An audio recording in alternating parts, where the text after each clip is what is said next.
ये मालवा नस्ल की गायों का सेंटर है। इस सेंटर की खास बात ये है कि इस केंद्र में जितनी भी गाय हैं, सबके अपने नाम हैं और सभी गाय अपने नामों को समझती हैं।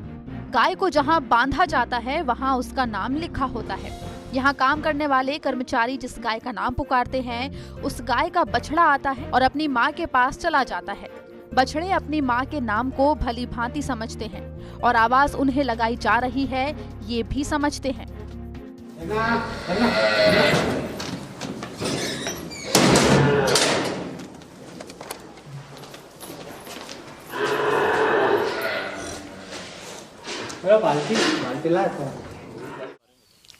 आगर में पशु प्रजनन केंद्र बहुत पुराना है, मध्य भारत के समय का है लगभग, और यहाँ पर मालवी नस्ल के संरक्षण और संवर्धन के लिए कार्य किया जाता है।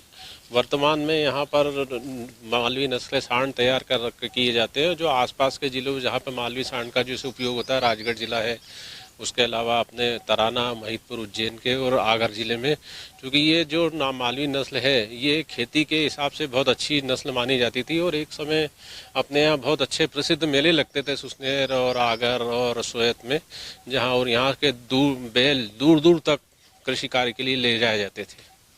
वर्तमान में यहाँ पर दुधारू गाय भी हैं और उनके जो बछड़े हैं उनको इतना ट्रेनिंग दे दी गई है कि अगर उनको आप झुंड में भी आप नाम से उनको बुलाएं तो वो दौड़ के अपनी माता के पास चले आते हैं। इतना प्रशिक्षण छोटे बछड़े हैं जो दुधारू गायों के। लेकिन आगर मालवा में मालवा नस्ल की गायों का ये प्रजनन केंद्र अब खतरे में आ गया है, क्योंकि इस प्रजनन केंद्र के समीप थोड़ी बहुत नहीं बल्कि 100 बीघा के करीब जमीन को लगभग 40 फीट तक खोदने की कवायद चल रही है, लेकिन इसका यहाँ के स्थानीय लोग विरोध कर रहे हैं। पासी में गौशाला है जो 1952 की है, मालवी नस्ल का प्रजनन केंद्र भी।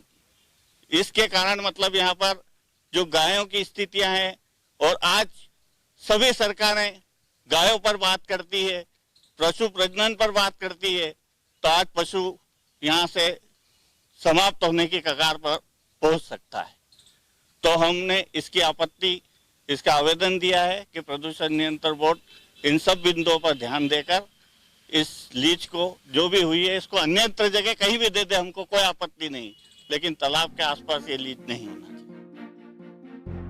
बताया जाता है कि इस इलाके की मिट्टी का इस्तेमाल सीमेंट बनाने में किया जाता है, लिहाजा यहाँ पर मिट्टी की खदान का काम प्रस्तावित है। अब ऐसे में सवाल ये है कि जब यहाँ खनन होगा तो क्या इस केंद्र पर कोई प्रभाव नहीं पड़ेगा? यहाँ जो धूल मिट्टी उड़ेगी उससे प्रजनन पर विपरीत प्रभाव तो नहीं पड़ेगा? यहाँ खनन शुरू हो जाता है तो देसी नस्ल की गायों को बचाने के प्रयासों पर पानी फिर जाएगा। आगर मालवा से प्रमोद कारपेंटर की रिपोर्ट, MP तक।